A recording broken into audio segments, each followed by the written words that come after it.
నాగిరెడ్డి గారు కొన్ని ముఖ్యమైనటువంటి గణాంకాలు మనందరికి తెలియజేశారు. అది అందరికి ఉపయోగం. ఈ సమస్యను అర్థం చేసుకోవడానికి మనందరికీ ఆ సమాచారం ఉపయోగపడింది. ముఖ్యంగా మన దేశంలో ఉన్న నదుల్లో కృష్ణా నది మీద డిమాండ్ ఎక్కువ, సప్లై తక్కువ ఉండే నది కృష్ణా నది. ఎప్పుడు కూడా ఇది చారిత్రాత్మకంగా కృష్ణా నదిలో నీళ్లు రావడం అనేది కొంత నమ్మకం లేని వ్యవహారం. ఈ కృష్ణానది మీద ఆధారపడి ఉన్నటువంటి పొలాలు చాలా ఎక్కువ ఉన్నాయి, నదిలో నీళ్లు తక్కువ ఉన్నాయి. అదిగా ప్రతి 4-5 సంవత్సరాలకి ఒకసారి కరువు రావడమో, నదిలో నీళ్లు రావడమో, వచ్చినా కానీ బాగా లేటుగా రావడం అనేది కృష్ణానది స్వభావం. దాన్ని మనమేం మార్చలేము, అది దాని లక్షణం. అదీగాక కృష్ణానది ఇప్పుడు 4 రాష్ట్రాల మీదుగా వస్తుంది. మహారాష్ట్ర, కర్ణాటక, ఇప్పుడు తెలంగాణ, ఆంధ్ర. అందరిలోకి లాస్ట్లో ఉన్నాం మనం. ఆ పైనున్న రాష్ట్రాలన్నీ కృష్ణానది నీళ్ళని ఎంతవరకు అడ్డం కట్టి, డ్యాములు కట్టి, రిజర్వాయర్లు కట్టి ఆపేసుకున్నావా అని చూస్తూ ఉంటాయి. అసలే తక్కువ నీళ్ళు వచ్చే కృష్ణానదిలో ఎవరికాళ్ళు డ్యాములు కట్టుకుంటే చివరి రాష్ట్రంగా ఉన్న మనకి ఏమి నీళ్లు రాని పరిస్థితి, ఆ ప్రమాదం ఉంది. అందుకని చెప్పి ప్రపంచవ్యాప్తంగా ఎప్పుడైనా సరే 2 దేశాల మధ్యన కానీ 2 లేక ఎక్కువ రాష్ట్రాల మధ్య కానీ ప్రవహించే నదుల విషయంలో కొన్ని సూత్రాలు ఉన్నాయి, కొన్ని ప్రాథమిక సూత్రాలు ఉన్నాయి. ఆ సూత్రాలను అనుసరించి అందరూ వ్యవహరించాలి. అంతే తప్ప నేను పైన ఉన్నాను కాబట్టి కాలు అడ్డం పెట్టి నీళ్లు ఆపుకుంటాను అనేది ఆమోదయోగ్యం కాదు. అది ఎవరు ఒప్పుకోరు. నదుల మీద ఎప్పుడూ కూడా డెల్టా అనేది ఒకటి ఉంటుంది. డెల్టా అంటే ఎక్కువ వరద వచ్చినప్పుడు ముంచేసేది, లేదా సముద్రంలో కలిసే ముందు బాగా ఎడల్పుగా అయిపోయి పల్లంలో ఉన్న ప్రాంతాలను ముంచేదాన్ని డెల్టా అంటారు. కొన్ని వేల సంవత్సరాలు ఈ నదులు పారి ఆ డెల్టాల మీద రేగడి నేల, ఆ టాప్ సాయిల్ ఫార్మేషన్ అవుతుంది. అదిగాక దాంట్లో ఉన్నటువంటి ఎత్తు పల్లం ఉండటం వలన దాంట్లో కొన్ని రకాల పంటలు తప్ప వేరే పంటలు వేసుకోలేము. అది ఆ భూమి లక్షణం. ఈ నది కనుక పారకపోతే, ప్రతి సంవత్సరం ఎంతో కొంత సముద్రంలో కలవకపోతే, సముద్రపు నీళ్లు ఎగదన్ని వెనక్క తన్ని ఆ అంచెమ్మటున్న సముద్రపు అంచెమ్మటున్న భూములన్నీ చౌడు బారిపోతాయి. అదొక ప్రమాదం ఉంటుంది. కాబట్టి మీ దగ్గర నీళ్లు ఉన్నా లేకపోయినా కొన్ని నీళ్లు మీరు నదిని తడిపి సముద్రం దాకా తీసుకెళ్ళాలి. దాన్ని ఎకలాజికల్ ఫ్లో అని, ఎకలాజికల్ ఫ్లో అని, ఎన్విరాన్మెంటల్ ఫ్లో, మినిమం ఫ్లో అంటారు. అది చేయకపోతే మన పొలాలు చౌడు పారిపోతాయి. అదొక ప్రమాదం ఉంటుంది. రెండోది, పైన డ్యాములు కట్టుకుంటూ వస్తూ ఉంటే ఎక్కడికక్కడ నది నీళ్లతో పాటు వచ్చే సిల్ట్, ఆ రేగడ మట్టి, ఎర్రమట్టి ఏదైతే ఉంటుందో అది డ్యామ్లో పేరుకుపోయి పైన తేరుకున్న నీళ్లు, తెల్లటి నీళ్ళు వస్తాయి. నది అంతా మనలాగా మన విజయవాడ దగ్గర, జగ్గపేట దగ్గర ఉన్నట్టుగా ఇసుక ఉండదు. ఆంధ్రప్రదేశ్ దాటితే మొత్తం రాళ్ల మీద ప్రవహిస్తుంది ఈ నది. బండరాయి, నీళ్ళేం పీల్చుకోదు. అంతేకాకుండా ఆ రాళ్ళు కరిగి ఈ నీళ్లలో కలిసి ఈ నీళ్ళని ఇంకా పాడు చేస్తాయి. ఫ్లోరోసిస్, కాల్షియం ఎక్కువ ఉండడం, వాటర్ సెలినిటీ ఎక్కువ ఉండడం, ఈసీ ఎక్కువ ఉండడం, వీటన్నిటి వల్ల చివరికి మనకు వచ్చేసరికి ఆ ప్రాజెక్టులో ఆగి వచ్చే తేట నీళ్లు మనకి దాదాపుగా ఉప్పు నీళ్ళతో సమానమైన నీళ్లు వస్తుంటాయి. దాంతో కూడా మన పంట దిగుబడులు తగ్గిపోతూ ఉంటాయి.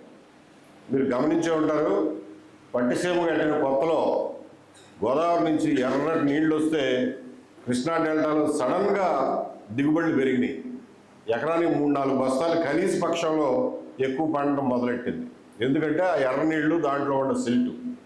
మన కృష్ణాలో ఇరిగేషన్ సిస్టంలో వచ్చే నీళ్లు ఎప్పుడూ అంత ఎర్రగా ఉండవు, ఎప్పుడో వరద వచ్చినప్పుడు తప్ప. కాబట్టి ఇన్ని సమస్యలు కృష్ణానదికి ఉన్నాయి. ఇది కృష్ణానది ప్రత్యేకత. అందుకని చెప్పి ఏ ట్రిబ్యునల్ వచ్చినా, ఏ కోర్టుకి వెళ్ళినా వాళ్ళు చెప్పేది ఏంటంటే, ముందు పురాతనంగా ఉన్నటువంటి డెల్టాని కాపాడడం మొట్టమొదటి ప్రాధాన్యత.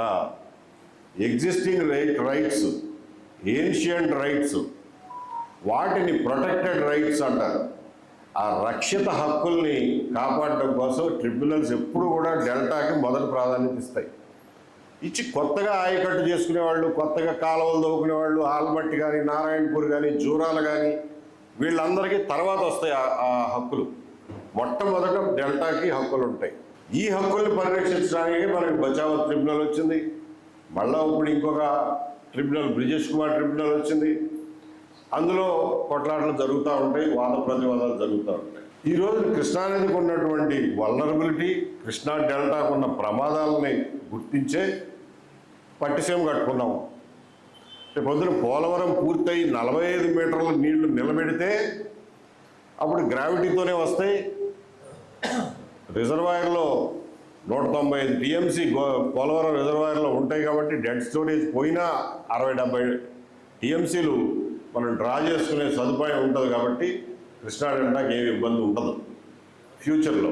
ఈ లోపల పులిచెంతలు కట్టుకున్నది కేవలం దీనికోసమే, కృష్ణా డెల్టా స్టెబిలైజేషన్ కోసమే పులిచెంతల ప్రాజెక్ట్ కట్టుకున్నాం. అంతేగాని అందులో నుంచి ఇష్టం వచ్చినట్టు నీళ్ళు వదిలిపెట్టి కరెంటు తీసుకోమని కాదు. కాబట్టి పులిచెంతల పూర్తి స్థాయిలో నిర్మాణం అయిపోయి దాంట్లో ఒక గేటు పాడైతే దాన్ని బాగు చేయించిన దిక్కు లేదు, అది పక్కన పెడితే పూర్తి స్థాయిలో నిర్మాణం అయిపోయి 10 ఏళ్ళు అయింది. మెల్లమెల్లగా దాంట్లో నీళ్లు నింపుతా ఆ కట్టలు బలపరుచుకుంటా ఇవాళ 30 టీఎంసీల వరకు నింపుతున్నారని చెప్తున్నారు. దాని టోటల్ కెపాసిటీ 40-45 టీఎంసీలు. పూర్తి స్థాయిలో పులిచెంతలను నింపాలి. కింద సంవత్సరం బోళ్ళంత వరద వచ్చింది, మరి ఎందుకు నింపలేదో, దాన్ని కరెంటు కోసం కిందకు వదిలేశారో ఏమో.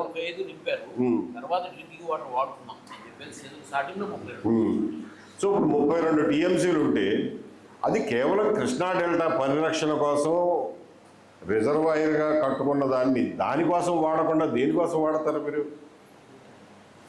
ఆ మాత్రం కూడా గుర్తింపు లేకుండా వచ్చే సంవత్సరానికి వాడుకుంటామని చెప్పి ఆగితే కృష్ణా డెల్టా పరిస్థితి ఏమైపోవాలి? కాబట్టి ఇది అసంబద్ధమైనటువంటి నిర్ణయాలు. అంతేకాదు, మనకి హక్కుగా వచ్చిన గాలేరు నగరి, ఎస్ఆర్ఎస్పి కుడి కాలువ, తెలుగు గంగ, వీటిల్లో కూడా రిజర్వాయర్లు పూర్తి స్థాయిలో నింపల. నేను ఈ మధ్య కర్నూలు, నంద్యాల అంటే వాళ్ళని అడిగా, ఏమైందండి కింద సంవత్సరం మనం వచ్చి ఆ గోరకల్లు రిజర్వాయర్ రిపేర్ గురించి అడిగాం కదా, అలగనూరు రిజర్వాయర్ ఇప్పటికీ పగిలిపోయి ఉంది, అందులో ఒక చుక్క నీరు నింపే పరిస్థితి లేదు, ఏమైనా బాగు చేశారా అని. ఏమీ చేయలే సంవత్సరం కాలంగా. గోరకల్లు రిజర్వాయర్లో 12 టీఎంసీలు నీళ్ళు నిలబెట్టే అవకాశం ఉంటే ఆ కట్ట పగుళ్ళు వచ్చి దెబ్బతిని 6-7 టీఎంసీల కంటే ఎక్కువ నిలబెట్టలేని పరిస్థితులు ఈ రోజున ఉన్నారు. కొన్ని 100 కోట్లు ఖర్చు పెట్టి కట్టిన రిజర్వాయర్లో దాన్ని బాగు చేయడానికి ఎంత అవుతాయా అంటే 1.5-2 కోట్లు డబ్బు అవుతుందన్నారు. 50 లక్షలు రిలీజ్ చేశారంట, ఒక టెండర్ పిలిచారంట, అందులో L1 వచ్చిన వాళ్ళకి ఇచ్చారంట, L2 ఇచ్చినోడు కోర్టుకు వెళ్ళాడంట, మొత్తం పని ఆగిపోయిందంట. మరి నిజంగా కోర్టుకు వెళ్ళాడో, కోర్టుకు వెళ్తే జడ్జి గారికి చెప్పి, బాబు ఇది సాగునీటికి సంబంధించింది, మీరు ఇట్లా స్కేల్ ఇస్తే కుదరదు, ముందు పని చేయమనండి, పని చేయనియండి అని చెప్పి అడగాల, లేక ఆ 50 లక్షలు లేకపోతే ఆ 2 కోట్లు ఖర్చు పెట్టడం ఇష్టం లేక వీళ్ళే స్టే తీసుకొచ్చేలాగా ప్రోత్సహించారు అనేది కూడా అర్థం కావట్లేదు. అలగనూరు రిజర్వాయర్ అట్లాగే అది పగిలిపోయి వాడటానికి అనుకూలంగా లేక కొన్ని సంవత్సరాలు అయిపోయింది, ఇప్పటిదాకా దాన్ని బాగు చేయరు. మనకి ఎష్యూర్డ్గా వచ్చిన నీళ్లు గండికోట రిజర్వాయర్ నిండా నింపుకుని కింద కట్టాల్సిన రిజర్వాయర్లు కట్టరు, మెయిన్ కాలువ తవ్వరు, ఎక్కడ ఒక్క ఫీల్డ్ కెనాల్ తవ్వరు, పంట కాలువలు తవ్వరు. కృష్ణా డెల్టా పైనేమో అది పరిస్థితి. కృష్ణా డెల్టాకు వచ్చేసరికి నాగిరెడ్డి గారు చెప్పినట్టు మరి Krishna delta irrigation system design చేసినప్పుడు దాదాపు 70% ఈ కాలువల సిస్టమ్ ద్వారా పంట పండటానికి డిజైన్ అయింది. అది కూడా ఏంటి, బ్రిటిష్ వాడు కట్టిన కాలం నాటి కాలువల్ని యథాస్థితిలో అంత ఎఫిషియెంట్గా గుర్రపు డెక్క, తూటికాడ ఏమీ లేకుండా క్లీన్గా ఉంచితే, నీళ్ళని సాగనిస్తే 70% పండుద్ది, మిగిలిన 30% వర్షం ద్వారా పండించుకోవాలి. మనం వర్షం కలవాలి, వర్షం నీళ్లు, ఆ రకంగా డిజైన్ చేశారు. ఇవాళ కాలువల నిర్వహణ లేదు, దాంట్లో గుర్రపు డెక్క తీసేది లేదు, ఎక్కడ నీళ్ళు ఎక్కడ ఆగిపోతాయో తెలియదు, ఆ తూములు బాగు చేసేది లేదు, ఏమీ చేయకుండా వరి వేయొద్దు, వరి పండించడం మానేయండి అని చెప్పి ఉచిత సలహాలు మాత్రం ఇస్తున్నారు.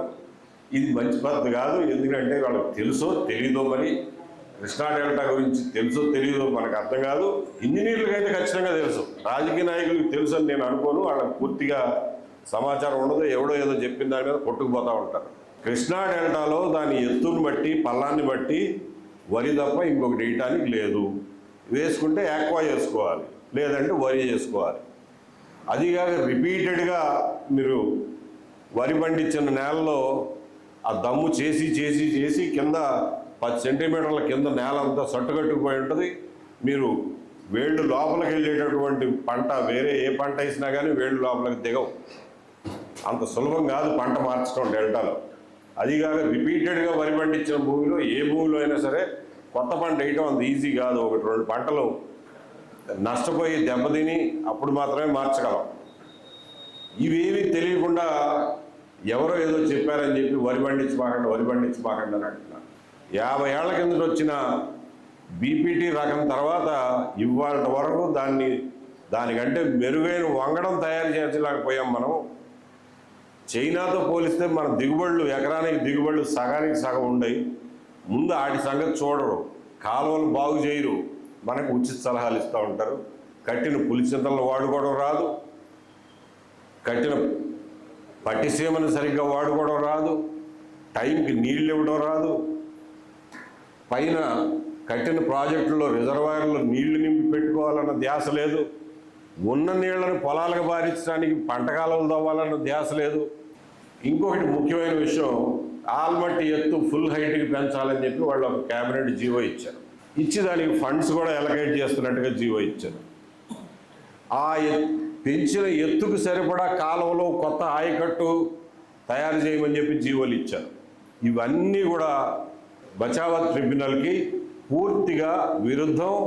ఇది ఇల్లీగల్, కంప్లీట్గా చట్టవిరుద్ధం.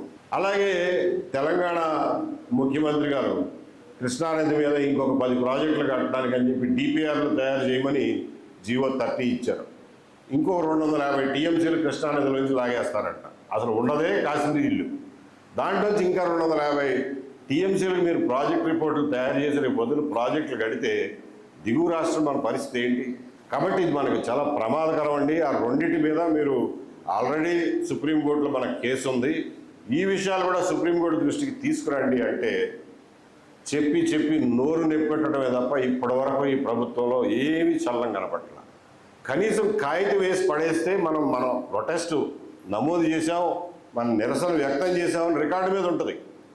రేపు పొద్దున మొత్తం కట్టుకుంటా పోయిన తర్వాత కోర్టు ఏమంటుంది, ఇన్నాళ్ళు నిద్రపోయారా, ఎందుకు పాయింట్అవుట్ చేయాలా, ఎందుకు మా దగ్గరికి రాలా, ఎందుకు మా దగ్గర పిటిషన్ అయ్యేలా, వాళ్ళు 100 కోట్లు ఖర్చు పెట్టి ప్రాజెక్టులు కట్టిన తర్వాత ఇప్పుడు ఆపమంటారు ఏంటి అంటుంది. ఏం సమాధానం చెప్తాం? తెలిసి చేస్తున్నారో లేకపోతే దీంట్లో కూడా రాజకీయాలు చూస్తున్నారో మనకు అర్థం కాదు. కానీ కృష్ణానది నీళ్ల మీద ఆంధ్రప్రదేశ్కున్న హక్కుల్ని కాపాడే విషయంలో ఈ ప్రభుత్వం చిత్తశుద్ధి మీద, ఈ ప్రభుత్వం అర్థం చేసుకున్న తీరు మీద, జ్ఞానం మీద, ముందు చూపు మీద చాలా తీవ్రమైనటువంటి అనుమానాలు కలుగుతున్నాయి. అంతవరకు అయితే చెప్పగలం. ఈ ఇంజనీర్లతో మాట్లాడినప్పుడు వాళ్ళకి పూర్తి క్లారిటీ ఉంది. ఇంజనీర్లకు అంతా తెలుసు. మరి ఇంజనీర్లు చెప్తున్నారో లేదో తెలియదు, చెప్పినా కానీ చెవికి ఎక్కించుకుంటున్నారో లేదో తెలియదు. ఆంధ్రప్రదేశ్ నీటి హక్కుల కంటే కూడా మా రాజకీయాలే ముఖ్యమని అనుకుంటున్నారో లేదో తెలియదు. కాబట్టి రైతాంగం, ప్రజలు, ప్రజా సంఘాలు ఈ విషయం మీద చాలా అప్రమత్తంగా ఉండి ఎప్పటికప్పుడు ప్రభుత్వాన్ని నిలదీసే పరిస్థితి ఉంటే తప్ప ఈ చెవిటి గుడ్డి ప్రభుత్వాలు రైతాంగం గోడు భవిష్యత్తులో రాబోయే ప్రమాదాలని ఊహించే పరిస్థితిలో కానీ పట్టించుకునే పరిస్థితిలో కానీ లేవు.